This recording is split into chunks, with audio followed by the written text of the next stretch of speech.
When you look at the real estate industry from the outside, it seems like everyone's on the same page. Local leaders and the National Association of Realtors, NAR, all moving together. But what if that show of unity is actually hiding some pretty deep fractures? Okay, let's get into it. Just look at this number right here, 85%. That is a huge majority. That's how many local real estate execs say they're aligned with NAR's national strategy. I mean, on paper, that looks like an incredibly powerful unified front. But you and I both know there's always more to the story than just one number, right? So what's really going on behind the curtain? We're going to peel back the layers and look at the big issues shaping real estate's future: strategy, membership, and of course, risk. All right, so first, let's dig into this idea of a united front. Because honestly, the data really does seem to paint a picture of a strong central NAR with pretty much everyone agreeing on the direction they're headed. So, where does that 85% number come from? Well, this is the important part. It's from a major T360 survey of more than 1,200 MLS and association executives. So this isn't some tiny poll. We're talking about a huge chunk of the industry's leadership here, and they're all signaling that, yep, they're on board. And it doesn't stop there. Look at this. Nearly 2/3 of those same leaders say NAR is going to play a critical role in their own organization's future. Only a tiny fraction, just 10%, think that role will be minimal. It's pretty clear that most local leaders are still looking to the national organization for guidance. Okay, so everything looks great, right? A happy, unified industry. Well, this is where things start to get a little more interesting. Because when you look closer, you start to see the first real cracks in that plan. So check out this breakdown. The second you separate leaders by what kind of organization they run, a big gap just appears. A full 90% of association execs, they feel aligned with NAR. But the leaders of MLS-only organizations, that number drops all the way down to 75%. That 15-point difference isn't a small gap. It points to a really fundamental split in what these groups prioritize. And this quote from someone in the survey just hits the nail on the head. So let's be clear. It's not that people disagree with the strategy itself. They think it's directionally relevant. They get the big picture. But they're not getting the practical hands-on guidance for how to actually do it at the local level. It's a classic disconnect between the grand vision and the day-to-day execution. All right, let's switch gears and talk about the next big thing on everyone's mind. And trust me, it is a big one: the future of membership. The ground is definitely shifting under everybody's feet. Just look at this flip. It is incredible. Just last year, a super pessimistic 70% of executives were bracing for their membership numbers to fall off a cliff. Fast forward to today, that number has plummeted to just 25%. That's a huge swing from widespread panic to, well, cautious optimism.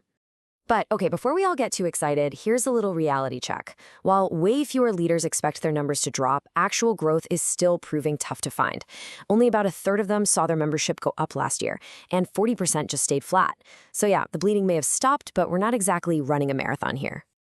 And this number might be the reason why everyone's thinking is changing. A massive 70% of executives believe that brand new membership models are coming this year. So this isn't just about how many agents there are. This is about completely rethinking what it even means to be a member. And the number one thing driving all that change, this idea of a la carte services. Think of it like unbundling your cable package. For years, it's been an all-in deal. You had to join an association to get access to the MLS. But now the thinking is that agents might soon be able to pick and choose what they pay for. And that right there is a direct threat to the very core of what many local associations offer. Okay, let's move on to something that's keeping a lot of people up at night: legal risk. What we're seeing is this massive shift of liability. It's moving away from the national level and coming straight down to the local guys. So here's the key thing you gotta understand. As NAR takes a step back from certain legal battles to protect itself, that risk doesn't just, vanish. It's like gravity, right? It has to go somewhere. And it's flowing downhill, landing right on the shoulders of state and local organizations.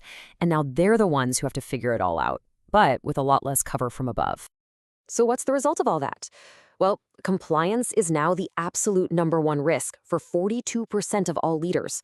They are going over every single policy with a fine-toothed comb. One executive literally said they're doing it to ensure we aren't the next target. Sure, data security is a concern, but right now, legal compliance is the fear that's dominating everything. And here we go again. We see that same split between associations and MLSs.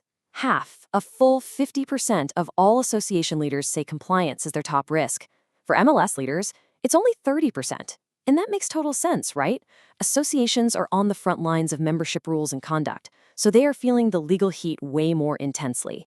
And this quote right here, this shows you the real cost of all that uncertainty. It creates what you'd call a chilling effect. Leaders are literally putting new ideas and innovation on hold, just waiting for the smoke to clear. Progress is grinding to a halt because moving forward just feels way too risky right now. So, with all these pressures, strategy problems, membership shakeups, and all this legal risk, how are local organizations fighting back? Well, they're starting to forge their own path, and it's a path defined by one thing: taking back control. And the demand for local control is undeniable. Over 2/3 of all leaders want more power to make their own policies. And just look at the MLS execs. A staggering 85% of them are demanding it. This isn't some fringe idea, it's a mainstream movement. And it looks like even NAR is getting the message, with recent changes to its own MLS handbook that are now encouraging independent decision-making. But of course, with more freedom comes more pressure to deliver. And this quote from an executive offers a pretty stark prediction. For a lot of the smaller organizations that are struggling to prove their value in this new a la carte world, well, the only way they might survive is to consolidate, to merge with others, or disappear. Which brings us to this final, and I think most critical question. The entire industry is really at a crossroads. As power shifts down to the local level and that big national umbrella starts to pull back, what happens next? Will this decentralization unleash a wave of new local innovation that's perfectly tailored for specific markets? Or will it just lead to a more fragmented, more confusing, and totally inconsistent industry for everyone? The answer to that is going to shape real estate for years to come.